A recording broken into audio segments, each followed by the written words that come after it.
This is Joffrey, and today we are coming at you with Grandma's Room, episode 80-fucking-1. Today. That was kind of quiet. 80-fucking-1! Oh, sorry. Gabagool. So, today we're going to be talking about Princess Diana, or Project Diana. Not the princess. I'm not trying to be a dick, but you need to get closer. Okay. It was that's so much better. Okay, so... You just right back to where you were. Fuck's sakes. So, today we're talking about Project Diana and the Lake Mead B-29. Try holding it. If you want to lean back, I don't know how loud it'll be if you hold it. I mean, are you going to say anything? I was holding my breath. Why? So I wouldn't make a horrendous noise, because I know it's bad. Damn. That's pretty loud, too. This? No, like shaking it around. Is this fine? Yeah, right now it is. Okay. So today we're talking about the Lake Mead B-29 and Project Diana. Joffrey, would you like to start, or would you like me to start? Did you go first last week?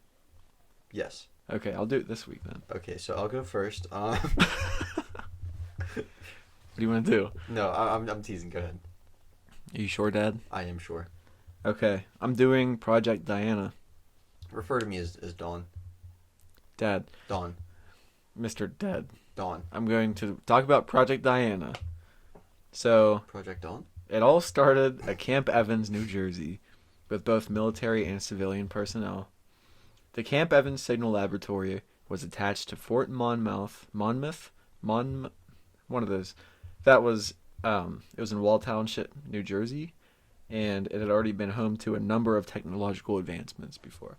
So this base already had a reputation for like, hey, it's like kind of Silicon Valley. We get shit done. Type shit, yeah.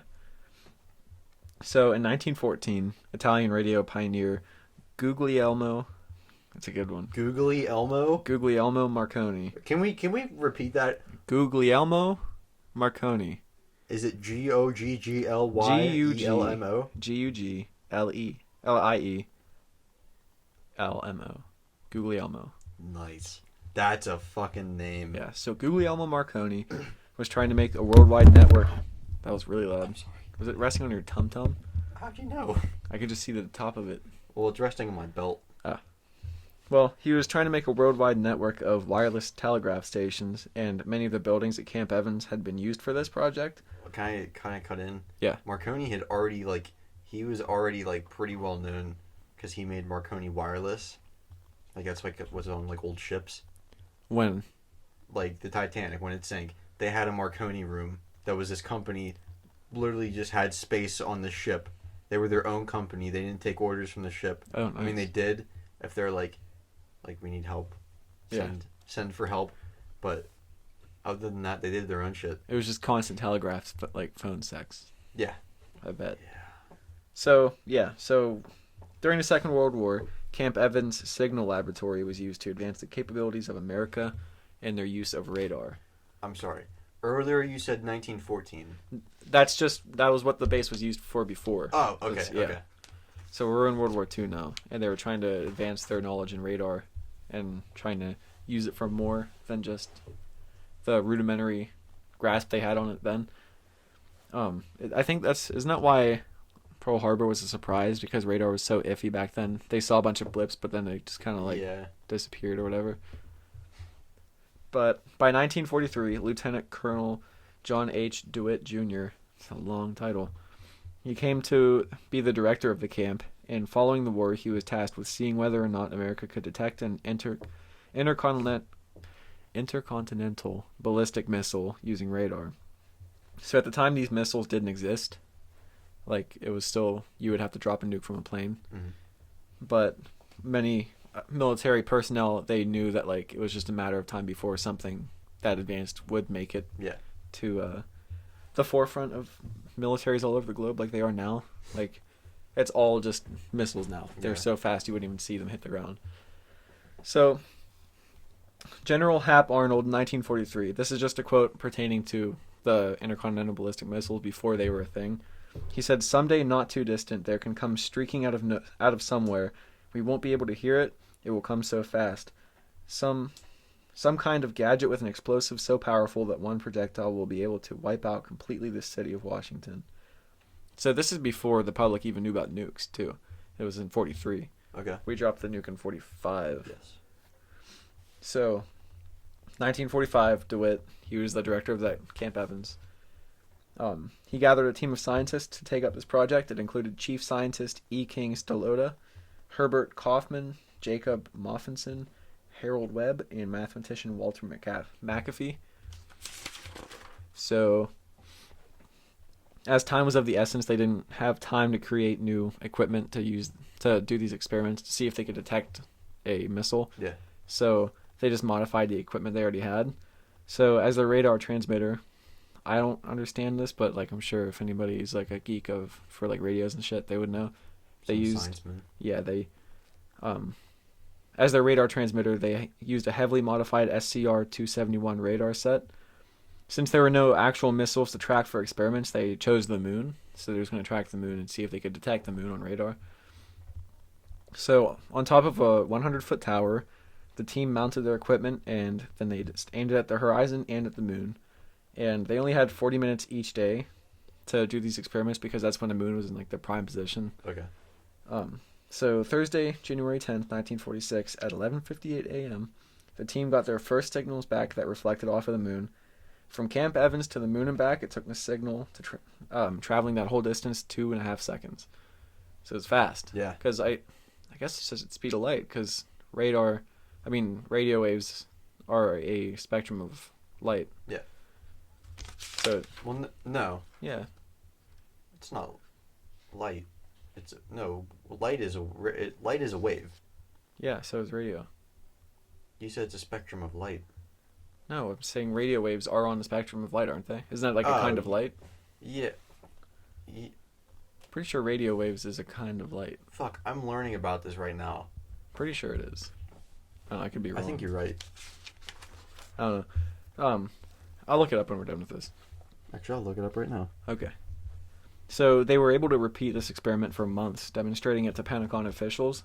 The Pentagon officials were interested in using this, quote, moon bounce to spy on the Soviet Union, but it never really worked for spying because it was for tracking objects in the sky, and they couldn't really...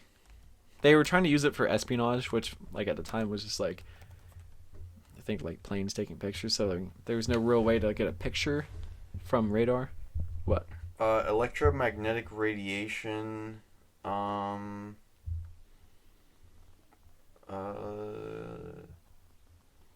on the electromagnetic spectrum. Is light on there as well? Yes. Okay, so it travels at the speed of light. Is that what that means? No. Oh, I guess that's why infrared, you can't see infrared. It's at a different wavelength. Like it travels at a different speed. Yeah. Is that what that means? Yeah, because like red, I know this has nothing to do with it, but like red travels slower than purple. Purple's the fastest and red is the slowest of like the 6 colors. 6? No. Red, orange, yellow, green, blue, purple, violet. What does Azul? Azul? Yeah, what does blue? Yeah, but what's that speed? Azul specifically. Blue? No. What speed does Azul? Blue. That shade of blue. Azul is blue in Spanish. Lapis lazuli. Get the fuck out of here. I don't know what I'm talking. It's lazuli too. Okay. I'm just going to get back into this because Yeah. I've made a fool of myself. So, they couldn't really use it for spying. So, there was never really any use for the military to use this, other than, like, learning how to use the radar better, I guess. But, it is considered the birth of radar astronomy, which we have a ton of radar telescopes all over the planet. That's how we, like, track different planets and galaxies and, I think, galaxies. But I actually heard about this on Cosmos when we were watching it last week. And before this, we could never really tell exact distances of celestial objects like planets and stuff. We just kind of knew that they were there and like how far-ish they were. Can you hear the mic like when I do this, like when I nod my head? No. Okay, good. But now we couldn't observe any of these objects with nearly the same details we can now thanks to Project Diana. This project also showed that we could communicate via radio waves through the ionosphere, which created a path for the development of satellite communication and manned spaceflight. So at the time, they didn't know that they thought if we sent a guy up into space, they didn't know if they can communicate with him. But this demonstrated that radio waves could leave and come back and still, we could still understand them. The quote moon bounce technique is still used by ham radio operators today and is known as EME communication, which means Earth Moon Earth communication. So they literally bounce waves off the moon and back all the time now. So that's Project Diana.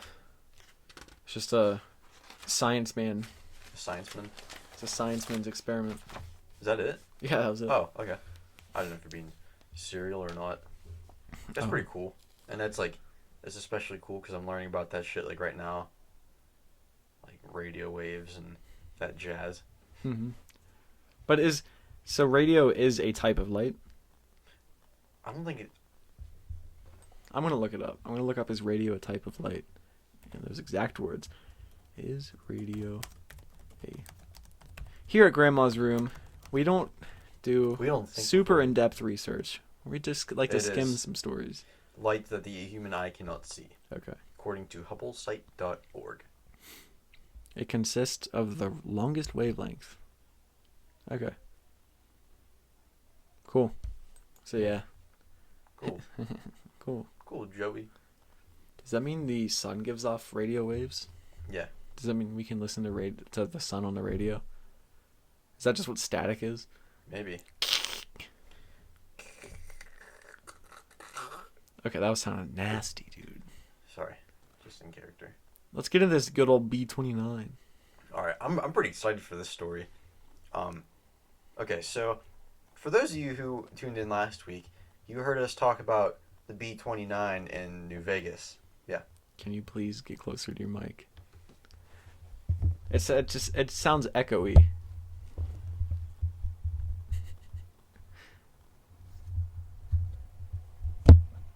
Is that better? Say something else? Is that better? Yeah, it's louder. Okay. So for those of you who listened last week, you will know that we talked about the B-29 in New Vegas. And you actually thought that it was just there for the game, but it is a real thing. I didn't know that. I didn't really know what Lake Mead was until I played New Vegas, but I did not know there was a plane at the bottom of it either. I thought it was all fiction. So, I'm trying to get my chapstick. For those of you that maybe don't know what the B-29 is, it is probably one of the most important planes of World War II, specifically because it's what dropped the Fat Man and Little Boy on Hiroshima and Nagasaki in Japan. The Enola Gay.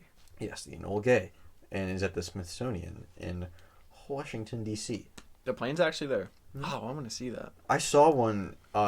It was a Smithsonian museum, I think, but it wasn't the one that the B-29 that the Enola Gay is at. Yeah. But I did get to see a B-29. It was really cool. You couldn't go in it. I've never even been to DC before. It's pretty cool. I would like to go. Yeah, I think you'd like it. Anyway, so there are about 4,000 of them made for the war effort, but not many of them are left today because they were most of them were scrapped within 5 years of World War II ending, which kind of sucks because now that no one can enjoy them and they're really cool planes and you can fuck off. But there are still some that exist today. I'm pretty sure one that got restored. I actually watched a video about it. It's called Doc, and Doc is one of the seven dwarves. He's the guy in charge, and so they named it after him. And they actually had some lady who helped build them in World War II, build one of those too. Yes, Joffrey. What? You're smiling. Just being an asshole. I'm still listening. I could see. You look too wholesome. So one of these planes that exists today is at the bottom of Lake Mead, which is in Nevada. And if you don't know, Lake Mead, if you know where the Hoover Dam is, that reservoir that it makes is Lake Mead. So it's in the middle of nowhere. I didn't know that either. Mm-hmm. Lake Mead, Hoover Dam. Mm. It's part of the game. I never clicked on the game that it was part of the dam. Yeah. So there are. Oh yeah, I just said that. So on July 21st, 1948, one B-29 serial number 452184-7 set off from China Lake, California at 9:51 a.m. There's so much clunking going on in that mic. It was taken to a research facility near Lake Mead to run tests as a part of Project Apollo for Carl Anderson, and he was trying to make it had something to do with like the sun's rays and something like that to make guided missiles that it would lead to that. But so he put in a request for the U.S. Army Air Force to have 3 B-29s turned into a, quote, high-altitude flying laboratory. Oh, I got this from the National Park Service website.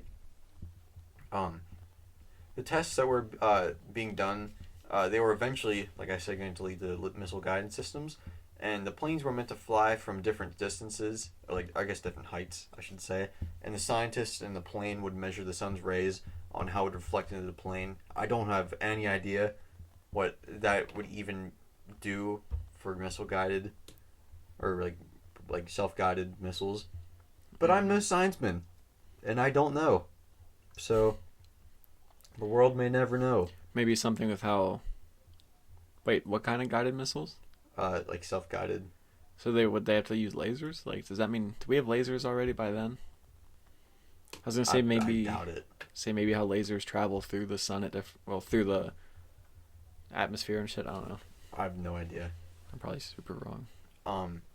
So like I said, the planes were meant to fly from different heights, and they'd like measure it.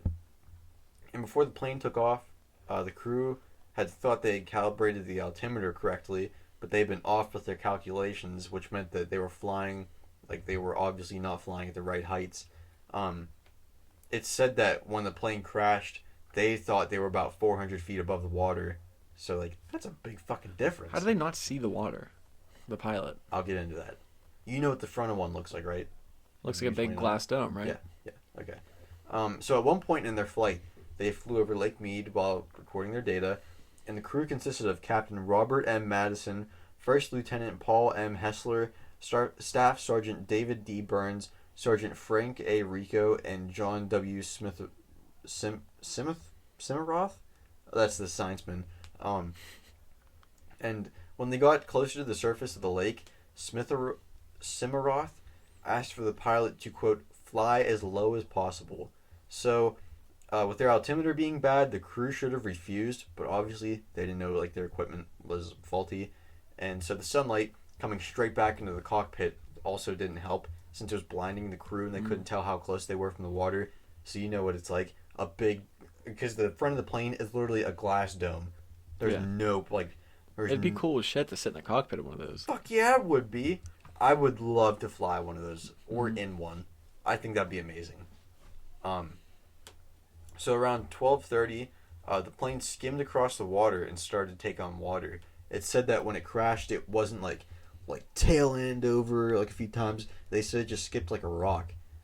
And everyone except Sergeant Frank A. Rico were unable to get out on their own, because he had started to put a parachute on, and like he pulled it, but obviously like they were too late, so it started to like flood, and it was like really heavy, you know. So they get him out and they pull him to safety out of the back of the plane, and the 5 men were stranded in a life raft for about 4 hours until they were picked up after being spotted by another plane flying above them. It was just like someone was just out and about. Just chance. Yeah. That's good. It was only 4 hours though. Yeah, in the fucking desert. How big's the lake? Is it big enough that like you can't see the Hoover Dam? No, banks of or land. Oh yeah, you can see land, but it's just fucking enormous. Could they not paddle to it? Well, most of it's like cliff face. Oh, okay. Yeah, so but it's not like if you were out there for days you couldn't drink the water because it is fresh water. But They were taken back to Boulder City, another real place. It's a place in New Vegas. I don't remember that place. It was near the fort. It wasn't actual. The lore is that the Legion went there. No, this is Fallout. Yeah. In the Battle of Hoover Dam, the first battle, they went there, and then there was a trap, and then they blew up the city. Wait, is that where they're all like crucified and shit? No, that's where the memorial's at. And if you shoot the memorial, the guy's like, "Hey, my brother died at the Battle of Hoover Dam." I don't remember. I'll have to play it. Guess I have to play it again. Yeah, I guess. But yeah, they walked away nearly like totally unharmed. The only thing that happened was that one guy had a broken arm, which Damn, I'd say is pretty for good. A plane crash. Yeah. And there were efforts by a private group to try and raise the plane. Well, at first the Army, they were like, well, like they knew relatively where it was at, but, I mean, this is 1948. I'm sure they don't have the technology to lift a 100,000-pound Just get a couple balloons, dude. That's all you need. Yeah, a little bit of helium. Not even helium. You just need your breath. You'll probably fart into a balloon and it'll float it to the top. Do you think... I guess farts are methane, right? Are they methane or sulfur? Are they both? I think it's both. Are those... I mean, sulfur... pentafluoride? Or no, pentafluoride. Isn't that like true serum? I'm thinking of... There's some sulfur gas you can get that makes your voice deeper. Is that because the gas is heavier than oxygen? Yeah. So would fart balloons just sink? Well, probably, because like if you've ever seen videos of it, you can like if you put it in a bin, you can put something lighter than it, and it'll float. Like this video I saw, they put a little boat on there, and it was just floating across. It was like hovering, but it was sitting in the sulfur hexafluoride. Oh, okay. It was really cool. Wait, the paper boat was lighter than the gas? Yeah. Oh, that's cool. Yeah, look it up. Right now. I don't know if this is what the people want to hear, the 3 that listen. Yeah, but it's just for you. Paper boat. Sulfur hexafluoride. Sulfur hexafluoride.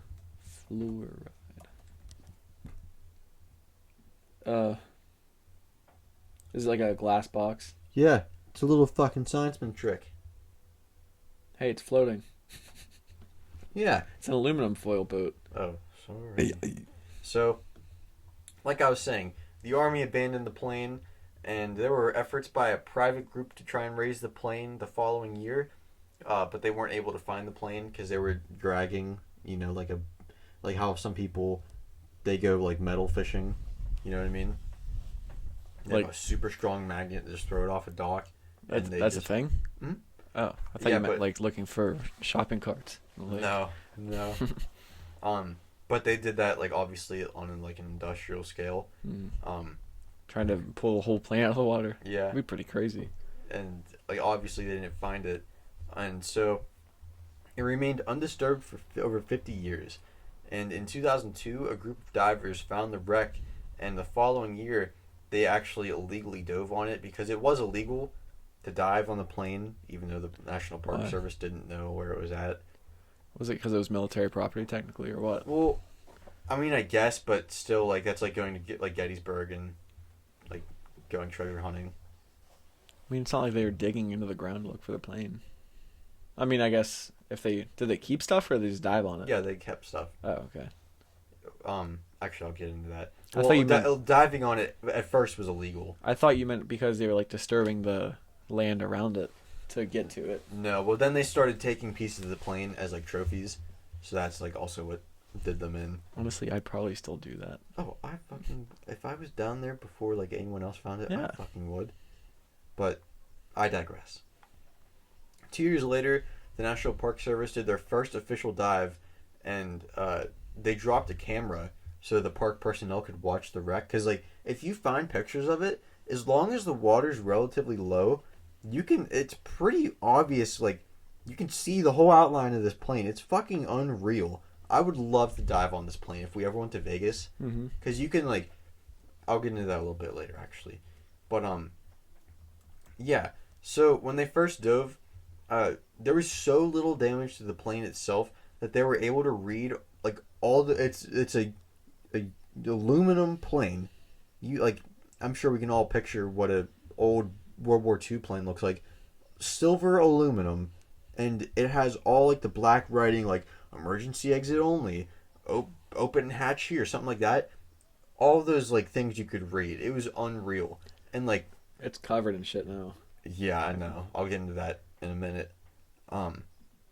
But yeah, and this plane, the only thing really wrong with it, the propellers on 3 of the engines are ripped off, and the front end is like the glass end is smashed in on the cockpit from like impact. But other than that, I mean, this plane looks almost mint, and it is sitting on an angle too, like the front end sits like this, and it also rests on a little bit of a hill. Yeah. So there's that.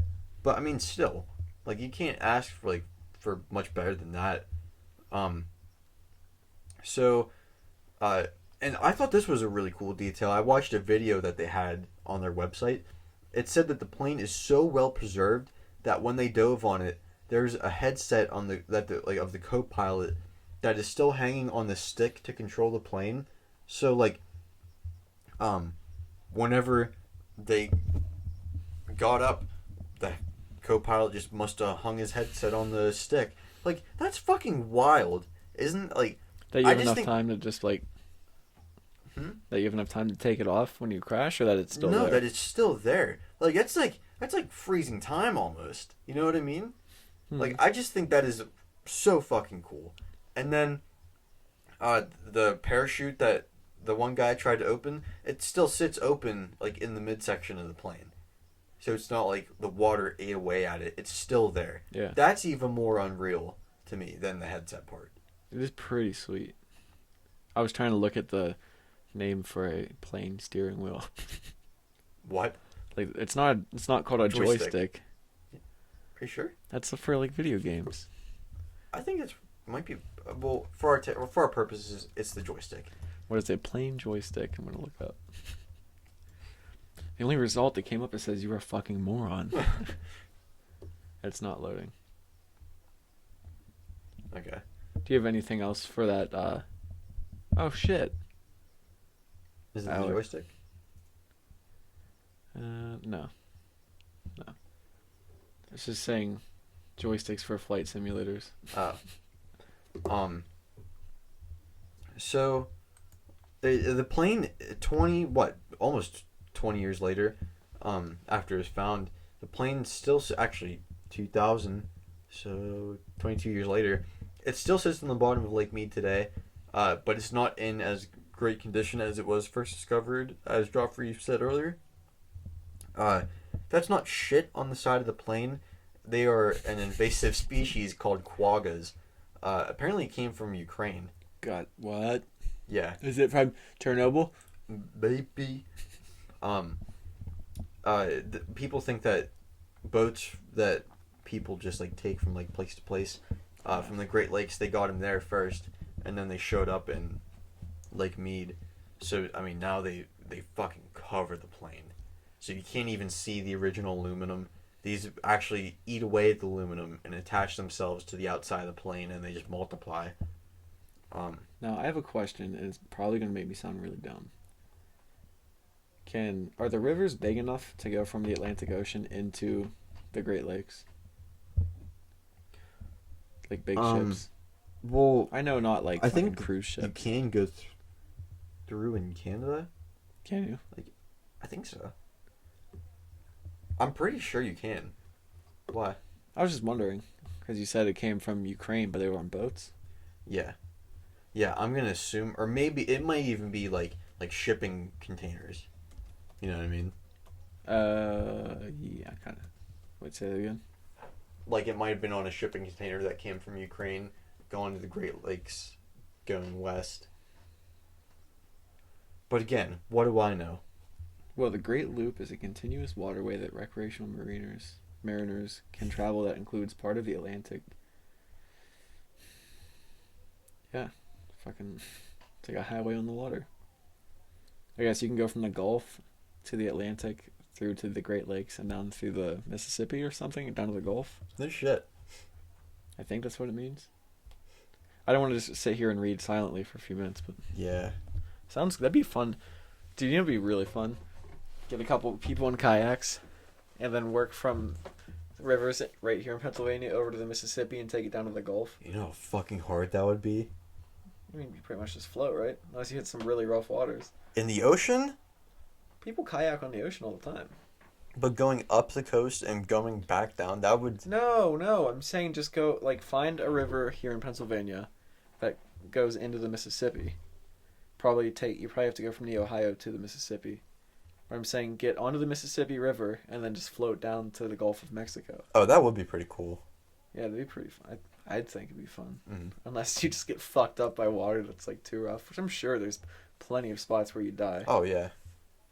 Unless you're super experienced. Yeah, but we're not. Yeah. Yeah, so I'm pretty much done. The plane is still there, but you can't read the outside like you used to be able to. There's no shiny... Did you find pictures of when it was, like, nice looking? I found one that had, like, the serial number on the side, and it was, like, partially covered by that stuff. Look up more. I know there's more. Lake Mead B29. Hey, that's exactly what I'm typing in. 2004. 2003. Wait, so when did it crash?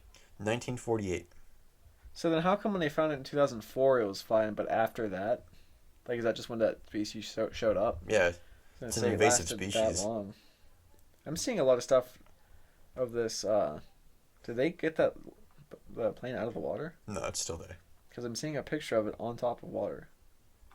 Yeah, I saw that picture too. I'm gonna assume that... Well, it says following the crash on it. Like on this picture that I found. So I'm gonna assume it was floating when people found it. What? But now it's sunk? Wait, but they... This picture was taken on the day, I'm gonna assume the day it crashed. Oh, okay. Because mine's in black and white. No, I found one in picture. I mean, in color. Oh, I don't see that. It looks like it's in a desert. I don't see that. One of the propellers is bent. It says war-torn warbirds, the B-29, including the Lake Mead. It's on Pinterest, so I don't know what that means.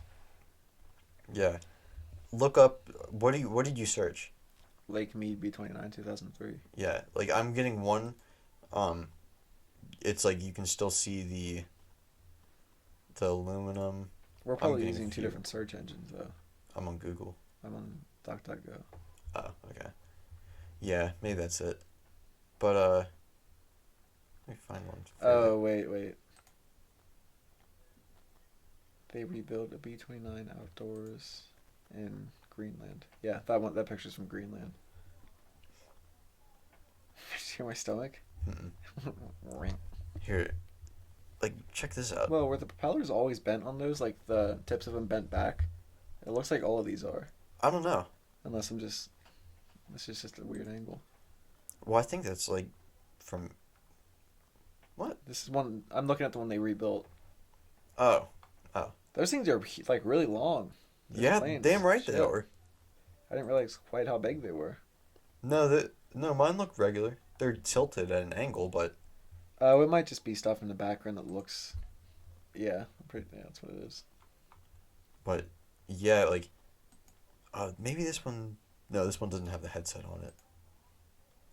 But, yeah, and you can, like, there's companies that are allowed to take you diving on... Oh, really? Yeah. Which, if we ever go to Vegas, that would be on my bucket list. I do want to go to Vegas sometime. I do too. I think that'd be a lot of fun. Mm-hmm. But I think that would be, like, the coolest fucking thing. Especially if it's, like...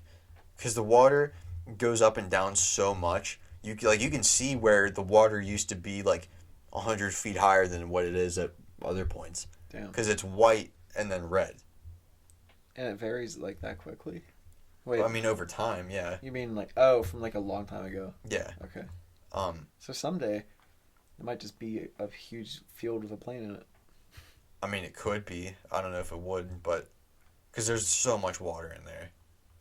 But, again, what do I know? What So- if you're an alien race and you come here in like 10,000 years and nothing's left and there's this one lake and you just see like a piece of metal poking out of it and the only thing left of any civilization was just a plane sitting in the water? I am 1776. What? No, that would be pretty wild. Dude, I forget where I heard this. I think it's in Australia or New Zealand. They're putting an obelisk in the middle what? of nowhere, just like this big stone, like not even a monument. Like I think it's just like I don't know if it's just a giant rectangle or what, but they're loading all like sorts of data from the human race onto it, so that once we go extinct, there's going to be like some record of us. That's pretty It's cool. going to be out in the middle of nowhere. I'm going to look it up. What's it called? Human History Monolith? I forget when I don't think it was too long ago. Kind of going back to like the companies that dive, they do take you, like you can go to the B-29 or you can go to like, maybe I'll do this for another topic. There's like a whole fucking ghost town at the bottom of Lake Mead too, like an old cowboy town or a mining town, which I think you can dive that too. I'm pretty sure, and then there's like other like fishing boats and shit that sank. You can go dive in like little planes. But the only thing about diving that I don't like, that's fresh water. Bones don't disintegrate in fresh water like they do in salt. Yeah. So like pictures of the Titanic like at the bottom of the ocean. There's no skeletons on that because like all the salt eats away. But if you look at pictures of like ships that go down in the Great Lakes, like there's one I'm thinking of right now, the Edmund Fitzgerald. I refuse to look at it because the bones are still there. Edmund Fitzgerald? Yeah, the Edmund Fitzgerald. I don't know. I think that's kind of weird. Like seeing where like someone died. Like is the same. Yeah. It's like the idea of me like if I came like pretty much face to face with someone while it's pitch black underwater, I would lose my shit. Yeah, I was gonna say we look at like mummies and museums and stuff, but it is kind of different. Like Yeah, that's where from antiquity and like. And that's like what they did, but these people like drowned. Yeah, it was and more had a tragic horrible and death. never got a burial or anything. Yeah. There's another ship. It's called the Empress of Ireland. It sank. I'm not seeing any pictures of skeletons. I mean, maybe they. I don't know if there are any or not. Or at least pictures of them. There's another ship that I know there are pictures. Found one. The Empress of Ireland. It sank in a river in like Canada. Fuck, what is it? The St. Lawrence River. It sank in like 15 minutes in the dead of night. So there's like a fuck ton of like people on there. It's in a river. There's one part where like the stewards and like the not servants, but you know what I mean? Like waiters. Oh, okay. There's a part where they all like slept, and now divers call it something along the lines of like Steward's Alley or something like that, because there's just a fucking pile of bones. What's that ship called? The Empress of Ireland. I think that'd be even worse. Because that's... Go ahead. I was gonna say from that Fitzgerald I looked up, there was a picture of like the skeleton still sitting in a seat, but then underneath it says cops find fake skeleton. Oh. So someone just put that in there. What were you saying? I think that'd be even worse, finding like a whole like mound like that. That seems fucking horrible, especially the story too, because like I think it hit another ship and then it capsized, so it's not even like you have like a real good chance. Like anyone who's on the top part, did you find pictures of it? They're not skeletons, they're all still bodies. So I don't know if that's actually a picture of that. I looked up Empress of Ireland wreck skeletons, and it's like it's all just still. It looks like they're just perfectly preserved. Like it looks like it just happened. You lost your goddamn mind, Charlie. I don't know. I'm not seeing anything. I don't know. I read a book about it, and this guy, he was the one who found the Titanic, so like obviously he has some standing in the shipwreck community. But he's written like all these books, and there's like a compilation of there's like 4 ships in one book, and this was one of them. And he said that Empress of Ireland Boneyard. Damn, Myra's going nuts. Empress of Ireland Boneyard? What, did you just find a picture of it? It was a She's suggested going thing. nuts, dude. Should we call this soon? Yeah, I think so. But like, I mean, maybe. Oh, fuck that! Wait. I'm not seeing any pictures of anything. I saw a shoe. That's from the Titanic. That honestly, that might be even worse. What? A shoe? Just finding Yeah. a shoe? Cause, well, they're all. You know why they're all together? What do you That's where mean? the body. They're in pairs. Most of the shoes from the Titanic wreck are in pairs. Like 4 shoes? Or just 2 shoes? What do you mean? I mean, When obviously a shoe would be in pairs. When the body fell and sank down to the bottom of the Yeah. ocean, that's where they that was the last place they laid, and now their shoes are the only thing left. I just think that's really creepy. There's a crab and then some shoes. Looks like a white glowing crab. Am I looking at real pictures or is this fake? I can't tell. All I'm seeing is like, ooh, there's a boneyard of skeletons. Looks like they're sitting in water. Oh, they're from Roman times. Damn. I'm coming onto some weird pictures. Should we end this shit show? Yeah, this was a short one. Was it? I think so. It was only like 40-some minutes. If that. That's what we've been doing, right? Like 45, 50 Gosh. minutes. Well, any last words? Thank you for being here. You have to listen, but here you are. You can follow us on shit. Yeah, don't go. Maybe don't fly and don't sail for a little while. Unless you want to. Yeah, but be prepared to face death. I will find your shoes someday. Huh? I said I will find your shoes someday. Yeah, we will. And I'll wear them. I'm gonna say, oh, look at that dickhead. Maybe make sure before you go out you put on a size 13 Yeah. so I can wear them. Actually, yeah, I wear a size 12.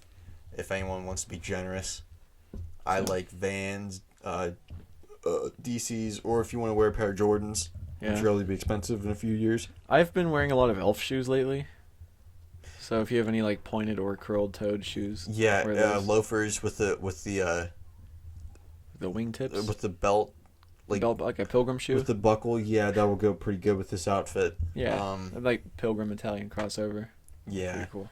Yeah. If you have any like wooden clogs from Belgium, I'll take those too. Yeah.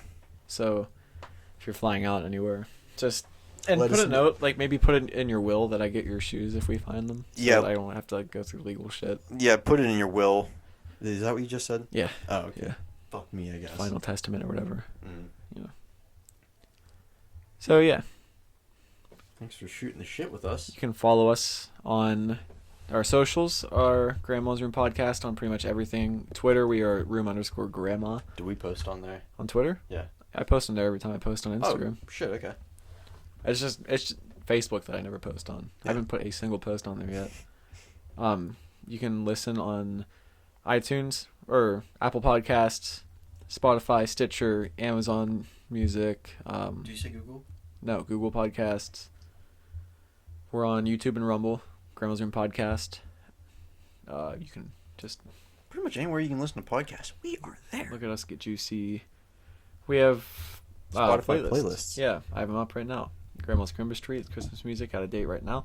Grandma's Saloon, we have old country like Waylon Jennings, Johnny Cash, maybe. I don't know if we have Johnny Cash in there yet, but I don't think we do. you get the idea. Yeah. Grandma's Opium Den, it's straight up vibe music.